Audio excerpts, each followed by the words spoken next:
мутация бұл өсімдік сипаттамаларын, әсіресе жапырақтарда, гүлдерде, жемістерде немесе сабақтарда өзгеретін табиғи құбылыс. Мысалы, гүл екі түсті, дәл жартысынан және жартысын көрсете алады. Мутантты өсімдіктер келесі маусымда қалыпты жағдайға қайта оралады.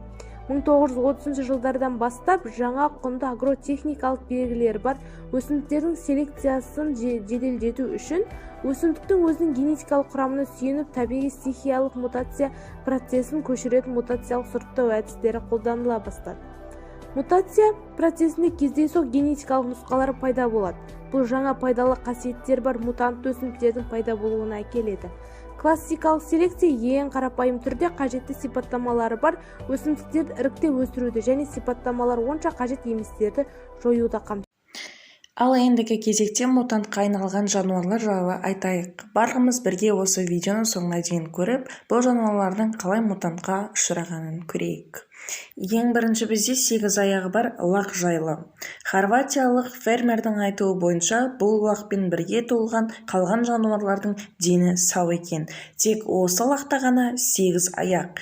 Өрмекшіге ұқсаған аяқтары кез келген адамды шошытатыны анық. Оның себебі анасының құрсағында жатқан кезде егіздің қосылуы себеп болып тұр. Яғни бұл лақтың ДНК-сының құрамында ешқандай ауру жоқ. Сонымен қатар бұл лақ гермафродит болып табылады, яғни қос жынысты болған. 3 басты құрбақа. Бұндайды бұрын соңды естімеген боларсыздар. Ең алғашқы рет бұл құрбақаны көшеде кетіп бара жатқан балалар байқап қалып үлкендерге айтқан екен. Кейіннен бұның шынымен екендігіне көзі жеткен үлкендер зертханаға апарған кезде бұл бақалар қашып кеткен. Бір көзді акула балық. Бұл акула балықтың басқалардан ерекшелігі тек қана бір көзінің болуы. Оған қарамастан оның көзіндегі барлық көру рецепторлары, миының дамуы барлығы өте жақсы деңгейде. Яғни бұл акулада ешқандай ақау жоқ. 4 аяқты үйрек. Британия елінен шыққан бұл құс әп-сәтте жаңалықтардың жарық жұлдызы болып шыға келді. Бұл құстың 2 аяғы жүруге жақсы бейімделген болса, қалған 4-3 аяқтары жүзуге жақсы икемделген. Генетикалық ауытқуларға шалдыққан адамдар жайлы айтамыз. Біреуі су перісі, яғни русалка болып туады. Медицина тілінде айтқанда бұл феномен сиреномелия ауруы деп аталады. Бұл ауруға шалдыққан бала ананың жатырында жатқан кезде 2 аяғы қосылып кетіп, балық тәріздес болып кетеді. Екінші орында циклоптар. Олардың ерекшелігі тура аңыздағы циклоптардағы сияқты көзі біреуі болғандығында. Циклопия ауруы жүктіліктің 1-ші айында пайда болады. Осы уақытта адамның миы мен көзі дами бастайды.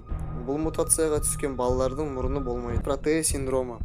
Бұл ауруда сүйек, бұлшық ет, тері, май қабаты тоқтамай өсе береді.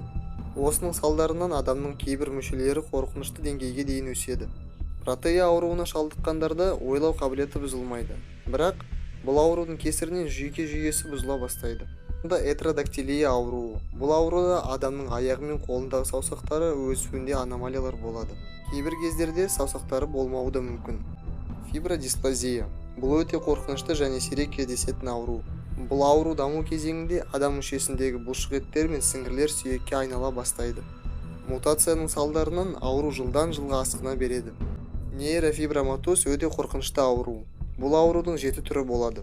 Бұл ауру кезінде денеде көптеген ісіктер, дақтар, сұмдық мөлшерде пайда болып кетеді.